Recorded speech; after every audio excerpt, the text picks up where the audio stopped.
साथीहरू नमस्ते। म कुस्मा कैया झोलुङ्गे पुलमा छु, यो बडगाउँमा रहेको। हुन त यसभन्दा अगाडि पनि मैले यो पुलको बारेहरूमा तपाईँलाई बताइसकेको छु। आज म चाहिँ बागलुङ जाँदैछु होइन। बागलुङ भनेको पारी बागलुङ हो, बलेवा विमानस्थल जो लामो समयदेखि बन्द छ, सुचारू छैन होइन।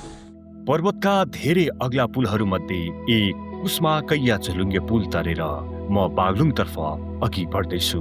काली गण्डकी नदीमाथि बनेको यो पुलले बलेवाको स्थानीयलाई कुस्मासँग जोडेको छ। मोदीबेनी दिव्यधामलाई टाढैबाट निहाल्दै म बलेवा विमानस्थलतर्फ लागिरहेको छु।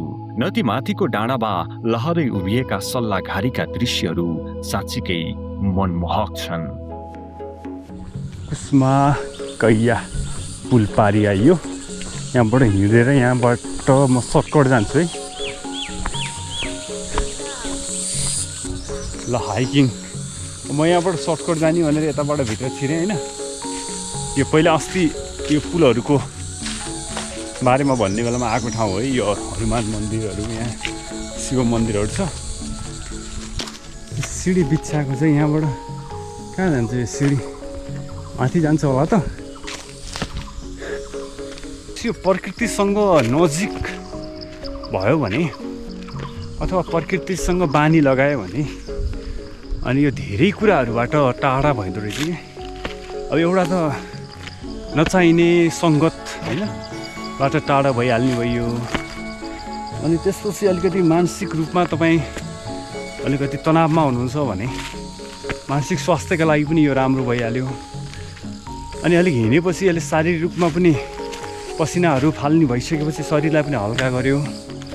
तर हप्तामा एकचोटि चाहिँ हामी नजिक भए पनि यसरी ट्रेकिङ अथवा हाइकिङ होइन, प्रकृति विचरण गर्न चाहिँ पर्छ भन्ने हो क्या। अब यो म त्यहाँ सल्लाघारी एकदम राम्रो छ क्या त्यहाँ। अनि त्यो जाँदै त त्यहाँ एयरपोर्ट पनि अब खिचौँ तपाईँलाई देखाउँ भन्ने हो। अहिले भने यो बाटो पहिले जस्तो चहल पहल पुनः छैन। गाउँ गाउँमा सडक पुगेपछि पुराना घोरिटा बाटाहरू सुनसान बनेका छन्।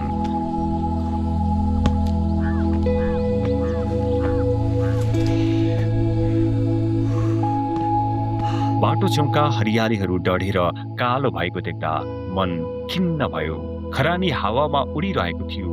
कसैले घाँस उम्राउन वा लापरवाहीका कारण पुरै वनमा आगो लगाएको रहेछ।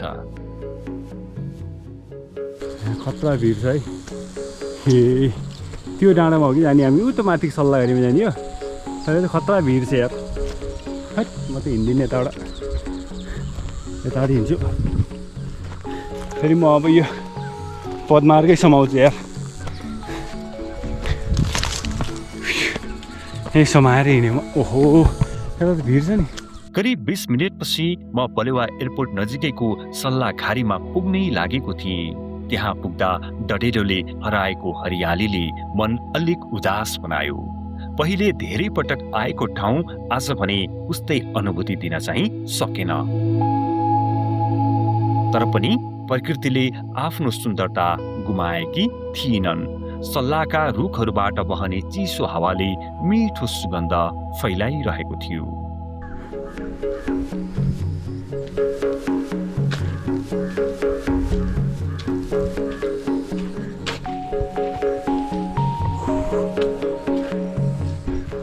है सल्लाघारीमा यो नै एकदम आकर्षक दामी। तर यो दामीसँग यहाँ बियरको बोतलहरू यसरी खाइरहेको छन् है। यो खाएर यसरी यो राम्रो भएन होइन। फोहोरहरू यसरी जहाँ पाए त्यही खाएर फाल्ने कुराहरू ठिक भएन। यस्तो बियरको बोतलहरू जथाभाइ। अरू त यो एयरपोर्ट यस्तो म एयरपोर्ट मुनिको सल्लाघारीमा छु होइन। यहाँबाट अब 2 मिनटमा हामी एयरपोर्ट पुगिन्छ। तर म एकछिन यहाँ कफी बिस्कुट खाएपछि एयरपोर्टतिर लाग्छु। अनि यहाँबाट कुस्मा भ्यू पनि देखिन्छ होइन। तर अहिले अलिकति कुस्मा खुलेको छैन। यो सखत्रको क्याम्प हो।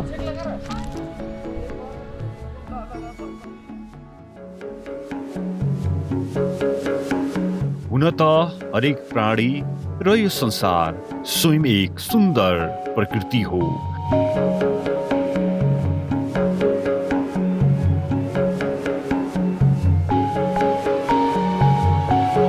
तर हामी मानवले त्यसलाई बिर्सँदै गएका छौँ। सकसपूर्ण जिन्दगीको दौडमा अल्झिएर आफ्नै अस्तित्व ढाढा छुटाइरहेका छौँ।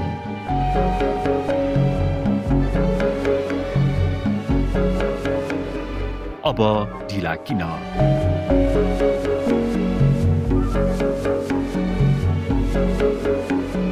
खुल्ला प्रकृतिमा निस्कनुहोस्, आफूलाई निहालेर हेर्ने सानो प्रयास गर्नुहोस्।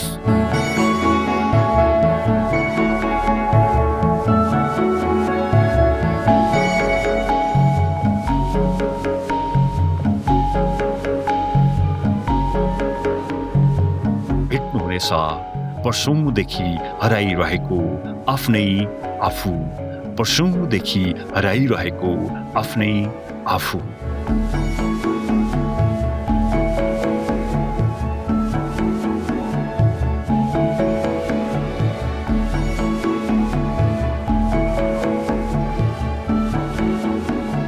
अब ढिला किन?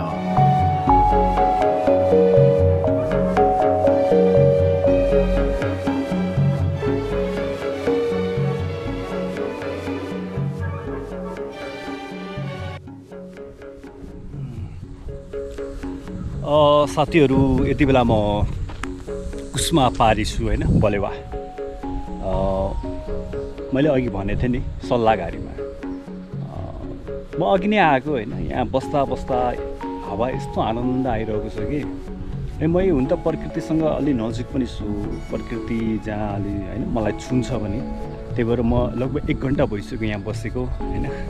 थोरै कफी बनाएर ल्याएको थिएँ घरबाट, कफी खाएको छु, तर पानी ल्याएको थिएन, पानी नभएकोले गाह्रो भएको छ। अनि यहाँ म बस्दै गर्दाखेरि धेरै यहाँ भनौँ न आन्तरिक पर्यटकहरू अब यहीँ आउन भनेर त होइन, यो यता यो कालीगण्डकी करिडोर छ, अनि यहाँबाट बागलुङ जाने होइन अथवा मुस्ताङ जाने मान्छेहरू यहाँ बस्नुहुने होइन, फोटो खिच्ने त्यो गरिरहनु भएको छ। अहिले मेरो पछाडि पनि तपाईँले देखिरहनु भएको छ।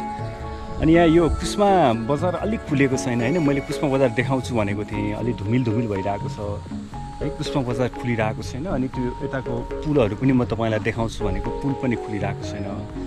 अनि एयरपोर्ट त त्यही नै हो है, त्यहाँ हो एयरपोर्ट त 2 मिनटमा यहाँ एयरपोर्ट पुगिन्छ। यही नै हो अब यहाँको। अब कुस्मा बस्नेहरू अथवा टाढाबाट आउनेहरू, यो बाटो भएर जानेहरूका लागि यो गन्तव्य चाहिँ एकदम पर्फेक्ट होइन तपाईँको लागि हुन्छ। यो गर्मीमा त अझै बबालै छ है। प्रकृतिको काखमा एक्लै बस्दा आफ्नै मनका कुरा आफैसँग गर्न पाउँदा एउटा अनौठो आनन्द महसुस हुन्छ। यस्तो लाग्छ प्रकृतिले सबै सुन्छे, काश सधैँ यस्तो शान्त ऊर्जा र चेतनामा बाँच्न पाइयोस्।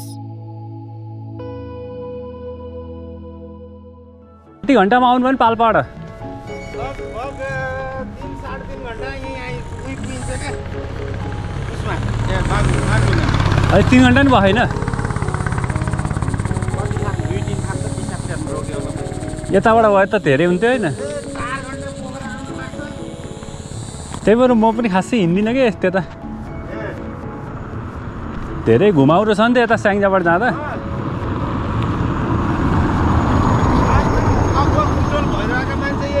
जम्मै यही बाटो रहेछ। अहिले यो सल्लाहघारी कालीगण्डकी करिडोर हुँदै यात्रा गर्नेहरूको राम्रो विश्राम स्थल बनेको छ।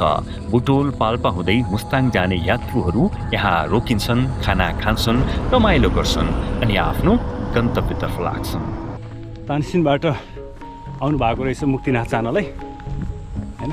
मेरो पनि पहिला त अब तानसिनै हो नि त होइन, बसै सबै तानसिन पाल्पामा हुनुहुन्छ। तानसिन नगरपालिका भइहाल्यो अनि हल्का कुराकानी गरियो। र यो अहिले एयरपोर्ट परिसरमा छु है म। यो पुरै एयरपोर्टको जमिन हो, यस्तो छ होइन। यो छ ठ्याक्क उतै हो सल्लाहघारी, मैले देखाइहालेँ त्यहाँबाट। यसरी अब एयरपोर्ट छिरेर आउनु पऱ्यो।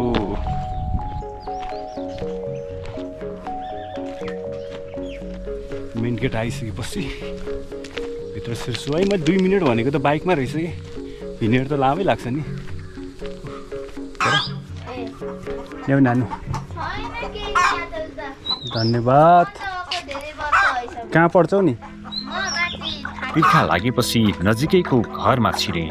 पानी मागे र एकजना सानी बहिनीले खुसी साथ पानी ल्याइदिन् र त्यो पानी पिएर विमानस्थलभित्र छिरे। ल मिठो। एयरपोर्टभित्र छिर्छु म एकछिन। एयरपोर्टमा छिर्छु। ल है बाबु, ल थ्याङ्क यू। म अहिले बागलुङको बलेवामा छु। बागलुङ वडा नम्बर 14 बलेवा एयरपोर्टमा अथवा बलेवा विमानस्थलमा छु। लामो समयदेखि बलेवा विमानस्थल बन्द छ, सुचारू हुन सकेको छैन। 2016 देखि 2018 सम्म स्थानीयले श्रमदान गरेर बनाएको यो विमानस्थल पहिले निकै व्यस्त हुन्थ्यो। 2022 देखि 2050 सालसम्म यहाँ नियमित उडान हुन्थ्यो, पोखरा, भैरवा र काठमाडौँसम्म। तर अहिले यो सुनसान छ। यसको सञ्चालनका लागि यात्रुहरू पर्याप्त हुनुपर्ने हुन्छ, तर उचित यात्रुहरूको अभावमा विमानस्थल सञ्चालन हुन नसकेको सत्य हो। र यसकै मुनिपट्टि कालीगण्डकी करिडोर सडक छ र अहिले पिच पनि भएको छ र त्यहाँबाट धेरै गाडीहरू अहिले हिँड्ने गर्छ। बुटोल, पाल्पादेखि लिएर विभिन्न ठाउँहरू, जिल्लाहरूबाट यही बाटो हुँदै बागलुङ, म्याग्दी, मुस्ताङसम्म पुग्ने सवारीहरूको चाप बढिरहेको छ र यो विमानस्थल भने सुनसान जस्तै छ। विमानस्थल अहिले सञ्चालनमा नभए पनि उत्कृष्ट पर्यटकीय गन्तव्य बन्न सक्ने सम्भावना देखिन्छ। नजिकैको कालीगण्डकी करिडोर, सल्लाघारीको सौन्दर्य, शान्त वातावरण सबैले विशेष बनाउँछ। पट्टु ए बोल्छ पट्टु। बोल्दैन? सिकाउनु भएको छैन?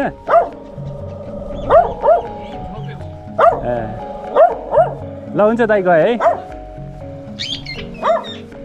ओहो, खाऊ त खै, खाऊ त। वाह नि हो। ल टिप त खै, खाऊ। म पनि टिप्छु है त। सक्छु मैले नि, यहाँ रहेछ नि त यी। हो त नि। मिठो। म सक्दिनँ, धेरै टिप्न सक्दिनँ म त, काँडा गोच्छ। खाऊ त है, खै कसरी खान्छौ?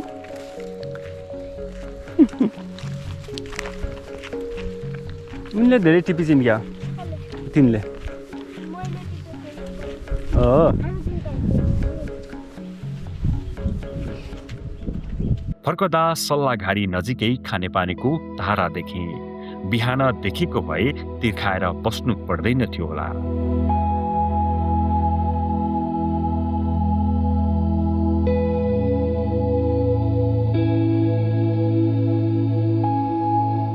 यसरी आजको यात्रा सकियो। अर्को यात्रामा फेरि भेटौँला। नमस्ते।